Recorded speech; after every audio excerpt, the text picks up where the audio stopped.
leadership that's formed in sort of empathy and authenticity, we're actually seeing that in everything going on today, that it's actually becoming more and more important. So as technology is democratizing our access to knowledge and our capabilities, etc., that ability to lead through human-centered and authenticity is actually on the rise. I think that's a very important takeaway. So that looking for that discomfort, because it's counterintuitive, right? Like that. But humans, we want predictability. We want sort of as comfortable as possible. But it's hard to grow when you're comfortable. Yeah, absolutely right. And I look at sort of all the pivots I've made, whether it was changing universities or changing careers and things like that. And every time it felt uncomfortable. Also, towards now, I'm getting to a point where I almost don't like it being comfortable and the same, right? So I'm almost seeking it out. Thank you for joining me this morning. I was looking forward to having you on the show and glad we're finally here. Awesome. I'm so glad to be here. Thanks, Gary, for having me. And I have a lot of questions for you today, but let's start with some of the most basic. So anyone that will be listening to the podcast will say, what's Cheryl's background? So let's talk a bit about Cheryl's upbringing and sort of the early stages. So let's start and a lot of them will be actually colleagues that have known you for some time, but they don't necessarily know, where did Cheryl grow up? What was her upbringing like, etc. So sometimes it's a fun thing even for the people I've known us for a long time. Yeah, absolutely. Well, that's great. You're making me rewind a few decades in the past, right? But, um, so I grew up I live in Kitchener, Ontario now, and I actually was born in Kitchener, but I haven't lived here my whole life. So I spent most of my young childhood in sort of small town Ontario, so Laura, Fergus area. I grew up with an older brother and, went to small town high school, etc. So grew up with relatively humble beginnings, and throughout my youth, back in the day, my mom would say, you've got some choices. You can be a lawyer, an engineer, an accountant, or a doctor. Pick one. So I sort of went through the different ones and actually started out at university in biochemistry. I was going to be a doctor. And then about halfway through, I said, no, I don't want to be a doctor anymore. And then I actually switched universities entirely and actually did my degree in economics and then eventually got my CPA as an accountant. So I sort of did a bit of a flip there, but I still made my mama proud and stayed in the four options that I had to move forward. And then as my career sort of took off, as I was building things, one of the first things I did out of university, well, actually still in university, is a group of us got together and I had worked my way through university in bars and restaurants. And so we actually saw an opportunity in the market when we started a small food manufacturing company. So I think catering type, but we were serving grocery stores and restaurants and things like that. So to be in your early 20s and have a startup is a lot of fun because things that I know now are probably a bit more serious. I didn't take as serious back then. So that was a ton of fun and I learned a lot. And then through that journey, of course, then began to build my more formal career as an accountant and finance and tax background in industry. And then one day I got a call to sort of join Deloitte. And then that was about 18 years ago. I joined Deloitte, and now I get to do what I love doing with a ton of great Canadian companies across the country. So a bit of a zigzaggy path throughout, but I did land kind of where my mom thought I would be, but not at all what she thought it was at the time. And I love that she set up those parameters, Cheryl, that you had to follow. Sort of be like, no matter what, you have to end up in one of this quadrant. And Cheryl, I think this came up between us already, but it seems like our undergrads had that overlap. Both you and I were in a biochemistry background in the early days in undergrad. So. Isn't that funny how that changes, right? Very much so, very much so. And I remember at the time I was considering med school very seriously because I even wrote the MCAT, etc., only to then eventually end up in law. So the quadrants evolve in life, and that's just the nature of it. Absolutely, absolutely. And Cheryl, one of the questions I had for you is, obviously there's certain people that influence us in life, etc. Who do you think were some of the role models and some of the influencers? We know certainly your mom helped guide a little bit of which quadrant you needed to be in, or at least she narrowed it down. But would you who would you say would have been the one or two of the sort of key role models or biggest influence on you growing up or in your career, whichever you prefer? I think I I think I had a ton, which was great, right? I had, a lot of, I don't know if there was one or two people per se, but it was more sort of like a persona.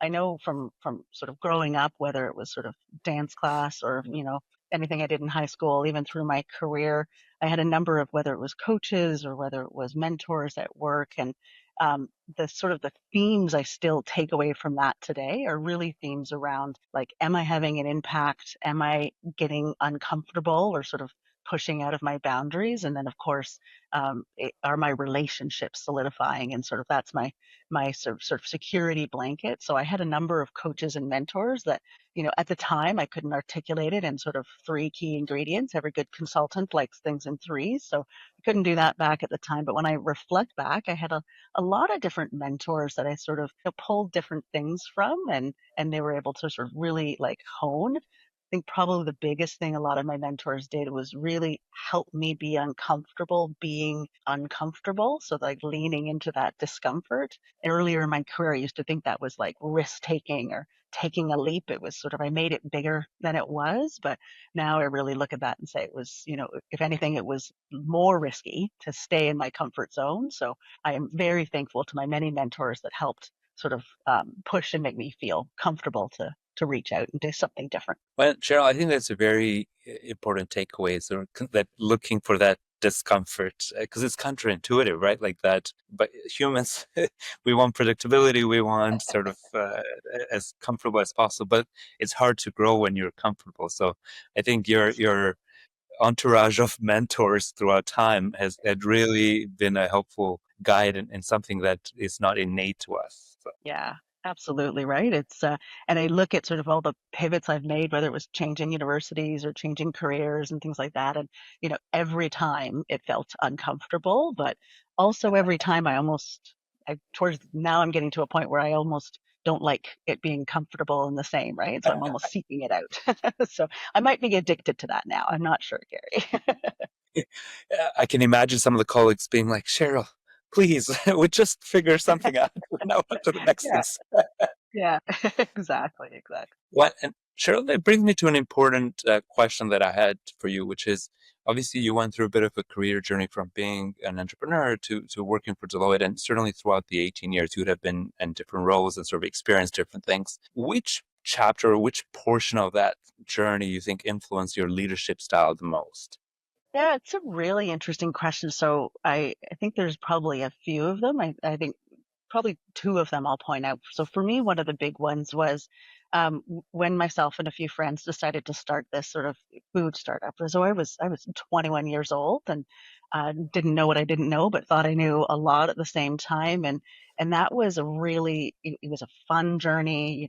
We get to do it with friends and people you feel comfortable with and have strong relationships with. But of course, totally not not in my comfort zone. I certainly didn't have a long history of that at 21 years old. So for me, I think that was one of the sort of pivotal points because it really solidified and then for the rest of my career that it was okay not to know what you're doing. It was okay not to, know all the answers to everything, that eventually we'd work through it. So I think that was one really big one. And then another really big one was when I left industry and joined Deloitte. I had a now retired partner reach out and say, "Hey, if you love what you're doing, do you want to do it for a bunch of more companies, right?" So that was a big thought moment for me. And my husband's from small town Newfoundland. I'm from small town Ontario. So at the time we were living in Toronto, and a bit of us were seeking sort of a move. So, as we were having that conversation, that move to Deloitte then really helped me look at, okay, how can I have the biggest impact? So that was another point in my career where I went from, okay, I can get uncomfortable and I can push to the next, I can build the relationships, but how do I make sure I'm focusing on the biggest ROI and the biggest impact that I can have versus just having lots of impact? So I think those were kind of two big moments for me where I really internalized some of the learning. And Cheryl, certainly the role that you are in now, it's a very big role, and you're thinking of the firm's relationships, brand, etc. It's and the reason why I say it's a big role, I mean, think of the size of the team that Deloitte has, and also the variety of different practice areas. What is one of the most challenging things you have to balance, sort of as you're sort of having that spectrum of responsibility? Yeah, that's a great question. So in my role, looking at sort of the brand and relationships of the firm, sort of in the long term, there's a lot of disruption right now, right? Whether it be technology, geopolitical tension, just lots of changes in the professional services industries, lots of change for our clients on the go right now. So I think one of the sort of biggest things that we work through is, how do we constantly ground ourselves in what it is that we know will always be true. So in the role, a lot of my role is to really ground the firm back in, our brand, the trust in our brand, and our relationships for the long term. We're over 180 years old, so we know that, our brand and relationships is what built the firm today, and we truly, truly believe that that's what will sustain our success going forward. So easy thing to say, but with everything that's happening in the world, we have to, constantly bring it back to that sort of core. And make sure that we're sustaining it. So that's probably the biggest thing is sort of making sure that we don't look at the shiny toy and run after that and ground back in what we know is true long term. And Cheryl, speaking of shiny new toys, I mean, technology and AI, et cetera, are affecting sort of the way we manage relationships. And how are you sort of wrapping your mind around that ever evolving ecosystem? I mean, the fact that you're comfortable being uncomfortable is important. But and I say that because I've spent a fair bit of time in sort of marketing business development circles. At one point, I was on the board of the Legal Marketing Association and sort of saw this piece of it. And when you have to uh, sort of encourage, think of the partnership and all of the staff with their relations, but also how to use technology, how do you find that intertwinement between the two? Like, are there things that you'd recommend leaders pursue on that front? That it's certainly we've established relationships are important, but can technology help in some way? Yeah, absolutely, Gary. It's such a fascinating thing, and I'm getting deeper and deeper into this in the last couple of years. And so we truly believe that technology, whether it's agentic AI or any type of digital technology, can really help us to deepen and harness authentic human connection. So it's less about trying to sort of avoid a technology, which that's never going to work, or even sort of fight against it, but sort of lean into the technology while keeping at the center that relationships are human, right? It's really about how you and I connect and those individuals. So one of the things that I think has been really fascinating and we're looking at is, how can we actually use technology to make sure that we're empowering that? So I'll give you a bit of an example. So you and I both know that relationships are built in lots of different ways. One of the ways is, having something in common, right? You and I both did our hand in biochemistry. We have lots of other things in common. So when you have something in common, you can sort of build the relationship. And we recently launched our alumni program. So it's an alumni program. We've got 30,000 across the country. Pretty straightforward what alumni is at the firm, but we were announcing that on different forms of technology, LinkedIn, etc.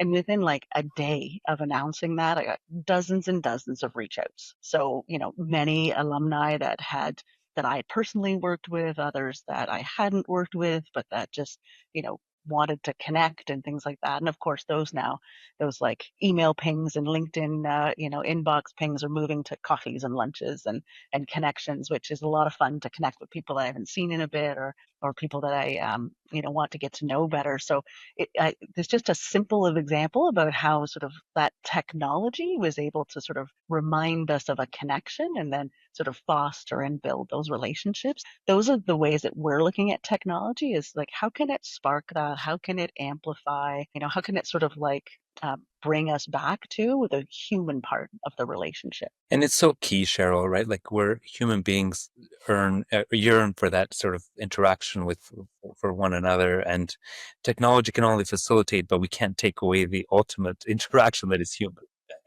Yes, absolutely. Absolutely. And Cheryl, I'm pivoting a little bit to some general advice for senior leaders that you have based on your experience. One of the first things I wanted to ask you is you have, and I say this without exaggeration, one of the biggest jobs in the country, just from the sheer team that you have to manage, but also the size of the organization, etc. You have to deal with commuting, and as many people do in the GTA, your commute may be a little longer than a lot of people as well, which is just also a challenge in itself. So what are some of the tips that you have for time management and so that you can find the right balance between what needs to be achieved, but also making time for the team, executive team, clients. It's a big job. Yeah, it's a great thing. Time is that resource we can't ever get back, right? You can buy some things, you can, figure out how to get a lot of things, but what do they say? Time and health are the things that you can't ever get back once they're gone. And so for me, over my career, I think I've tried every tool, every book that's ever been written, every tool to try to get more of that back. For sure, I've spent a bunch of my career commuting, and I've tried Go Trains, I've tried Audible books, and lots of different things to sort of squeeze it in. The one thing that I'm playing around with right now is actually sort of less how do I maximize my time and more how do I make sure that I've got um, chunks in my week or my day that are really energizing. So I've learned about myself, and I'm sure you and others listening to this, that when I'm feeling energized and I'm feeling great, all of a sudden I can just do so much more. And that sort of ability to achieve and do and be lit up, helps. So I've started sort of a process in the last sort of just six months to say, okay, I got to do 5 things I love every week, and sort of thinking about it on the weekend, and 5 things I love in personal life, 5 things I love, my work life, and saying, okay, I gotta get those. And I'm finding I'm still working through those. I've had a couple weeks where I've done all 5, but lots of weeks I've done maybe only 3. But I find it's been an interesting way to change my mind and the way that I think about time management. So now I'm sort of chasing after doing something that I really enjoy, to make me more productive. So, well, I'll let you know how it goes in 6 months. In a year, I'll let you know how this pilot test goes. And Cheryl, it's such an important piece of advice because there's you talked about sort of early in the career trying to optimize every little piece of what we do, but there's only so much of that we can do. Like it's that we can only optimize machines for so long, but then our productivity can be determined so much by our motivation and our like level of energy, and that we can accomplish a lot more in a short period of time if we are in the right mindset, the right energy level, etc. So this Yeah, that gratitude piece and that excitement piece around it becomes such an important piece of advice to say, hey, think of it more this way. What can energize you so you can be more productive as opposed to go and do yeah, this? Very absolutely. interesting point. Yeah, take it to the next.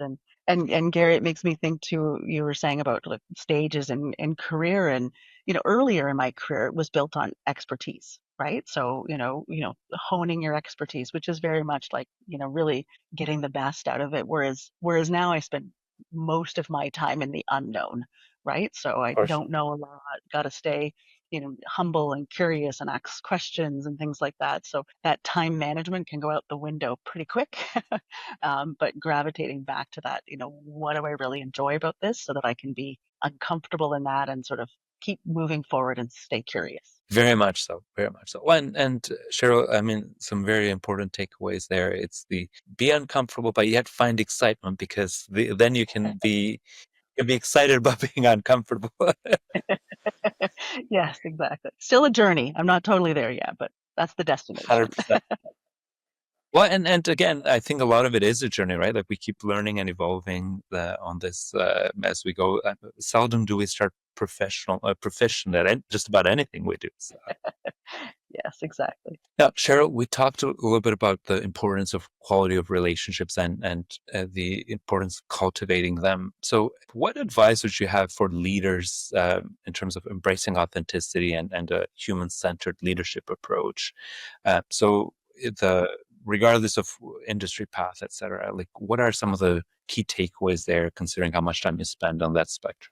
So that sort of human-centered leadership that's formed in sort of empathy and authenticity, we're actually seeing that in everything going on today, that it's actually it becoming more and more important. So as technology is democratizing our access to knowledge and our capabilities, et cetera, that ability to lead through human-centered and authenticity is actually on the rise.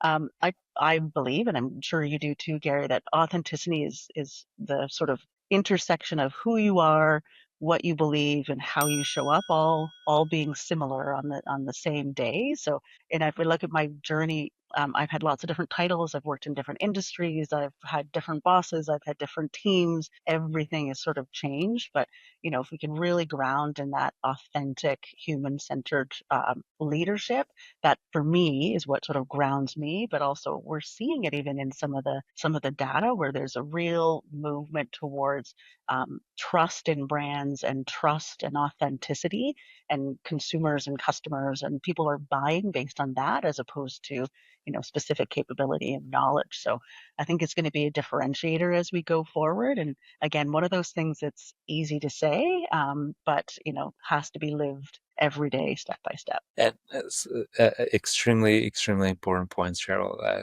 Authentic self and promoting authenticity. Because again, when you try to be a persona and it's not your authentic self, people can ultimately see through it and it's not sustainable versus that true engagement and builds trust in relationships. It's so important. Yeah. And Um, we talk a lot at Deloitte about sort of the company, right? And I'm sure our clients do too, like the corporate authenticity and brand.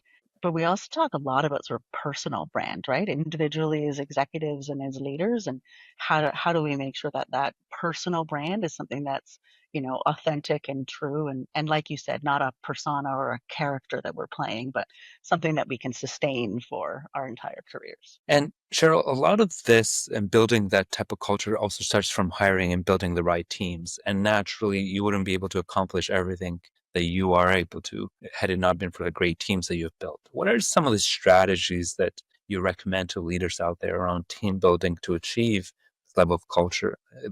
Finding those people that are authentic and that can sort of build those teams and then ultimately transfer that to the client engagement. Yeah, really interesting question. So whether we're building teams to look at something internally at the firm or working with clients, parking aside things like capability and skill set, right? Obviously, there's got to be a capability and skill set. There really needs to be that in the individual matching, right? Companies are of all shapes and sizes and of all different cultures and have different sort of needs. And we spend some time looking at it and saying, okay, well, what does this particular engagement or this particular client, like, what do we need to accomplish with this? Yes, we need to deliver the deliverable. How should we deliver the deliverable, right? Does it need to be, some clients will say, nope, I want to do everything on Zoom. I don't need you to come in. I don't want to pay for your travel. Just, make sure that it's all digital and, quick. And others will say, I need that in-person connectivity. So we do spend time making sure that sort of our team's personal brands and the way that they show up are really reflective of not just our Deloitte culture, but actually make sense for the client or the engagement that we're working on, and making sure that those two things sync. One of the ways that we spend a lot of time with our people around their personal brand and helping them understand that. We try to do that as early in their career as we can possibly do, and just work through it. Partners at our firm are still looking and working on their personal brand, so it's a never-ending journey. But we do that a lot just so that people can really gravitate back to how it is that they can show up, so that we can understand how to really match that appropriately with the situation. And Cheryl, thinking again of being part of a larger organization, also with a lot of resources internally, and versus sort of a more entrepreneurial shop where it's smaller, it's easier to get alignment because there are less players. Sometimes you have to do projects that are involve multiple divisions within the organization, multiple departments, etc. What are some of your best strategies to get that right engagement and the right alignment when you have groups that work largely independently despite being part of the same organization? Yeah, that's a great question. And we have so one of the things we spend a lot of time focusing on with our partners that are leading these engagements is to look at what how do they orchestrate their team for sure, and how does that match the client, but making sure it's sort of all throughout the organization. There's an author named Matt Dixon, and I just was doing some work with him, and he calls them zippered relationships. So the idea that sort of at the very top, the CEO level, CEO to CEO, and all throughout the organization, that those relationships are really, connected. And I like the analogy or the visual of a zippered relationship. So we work a lot through that to say we're not looking for our, brand new professional that's just starting to have a ton of deep CEO relationships. We're looking for them to have peer level relationships, and to to really understand how they can bring the biggest impact at that level. And of course, bring that back to the team so that we can help understand, of course, the entire entity and how we can help through. So making sure we have those zippered relationships throughout. But I had not heard of the term before, Cheryl, but it makes so much sense because, to your point, if somebody is at a certain level within the organization, it's easier for them to interact with other peers. They certainly won't feel like they are not equipped to, etc. But then providing that information internally so that everyone can be aligned can be so important. So that zippered relationship approach is a great piece of advice. Yeah. And as with my partners, we talk a lot about the relationships that we have now that are in the C-suite or very senior roles in companies that are clients. They didn't always start like that, right? Many of them started sort of when we were all new to our careers, and you just sort of build it over time, right? So For sure. sort of like For sure. go slow to go fast. And uh, Cheryl, the zipper approach makes a lot of sense. But as some of these individuals within the organization get the information, what are the piece of advice you would have for them to sort of communicate back and forth, just to make sure that the client isn't like, why isn't this trickling through if I've already said this to organizations? Like, how have you found it works best for people to convey the information internally? Yeah, great question. So that sort of communicating what's happening on an engagement, that is relatively straightforward. We've got tools and technologies and sort of set processes of sort of how it goes through. One of the things that we're really spending a lot of time on is that sort of softer piece of an engagement, right? What does something matter? There's a critical moment for one of the executives at a client or a critical moment for one of our team members. So some of the things that we're looking at is making sure that we're using technology to disrupt a little bit and say, just, hold back for a second. Did you know that so and so is really well connected? Or did you know that XYZ client has just presented or been on Gary's podcast or something has happened? So just sort of making sure that we're bringing in those moments that we do know that are happening because they're publicly available or they're available. And we're finding it really does help our team sort of just stop for a second and remember that we need to deliver the deliverable, but we need to do it in a way that we're bringing, everybody along, our team, the client's team along, and sort of making sure that we disrupt that thinking as we go.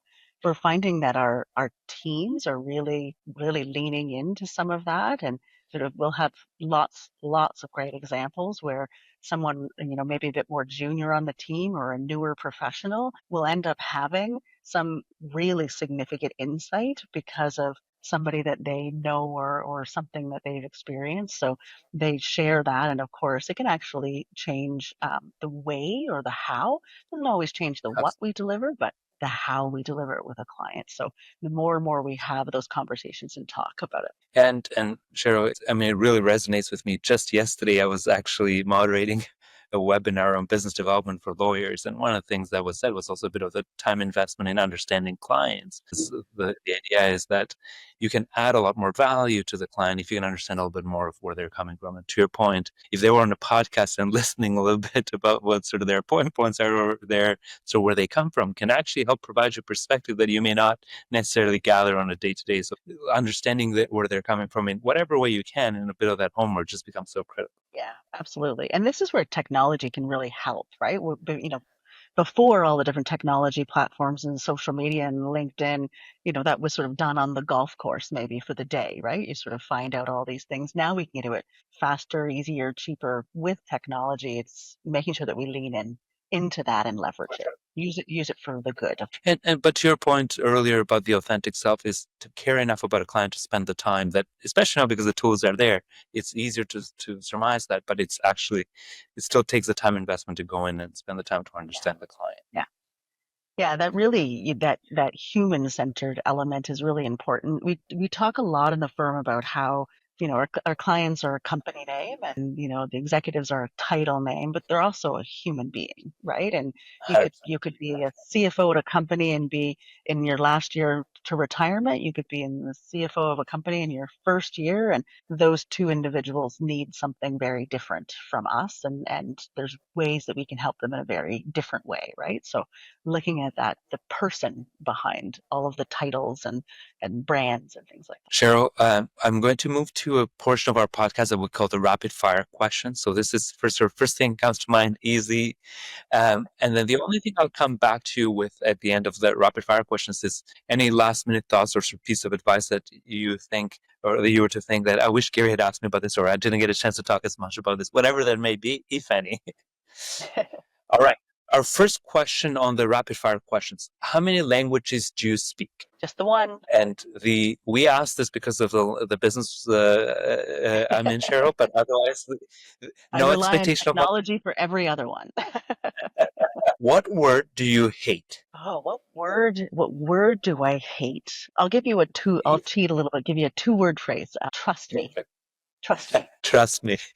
And you say, prove it. Immediately I don't. No, fair. What word do you have a hard time pronouncing, if any? So there's probably lots I can't pronounce, so I don't, so I don't know if it's a word I can't pronounce. The word that I cannot spell, no matter what I do, is Saskatchewan. Every time I type it, I have to look it up. And I don't. Maybe it's because I've spelled it wrong a million times. My autocorrect never has the right answer, so I can't spell Saskatchewan. I'm a bad Canadian, I think maybe. It's certainly not an easy word, so that's fair. And what is your favorite word? My favorite word, we. I love that. And the last rapid fire question, what's one word to describe yourself by? Curious. I would say curious. And Cheryl, for although I haven't known you for too long, I think that resonates. Lots of things. And that's how you're comfortable, because you're curious. Yeah. And Cheryl, I promised to come back to you with sort of any last minute thoughts or anything else that you thought, I wish Gary had asked me about this, if there was anything else. No, I thank you for the time. I think this has been, a fantastic conversation, and I'm really, really glad to have the time with you. And Cheryl, thank you for joining me. I had many more questions that I would have wanted to get to with you, and we may just have to do a number 2 of this podcast at one point. There you go. We'll have lunch, and we can ask each other lots more questions. So That's thank you right. very much. This has been a lot of fun.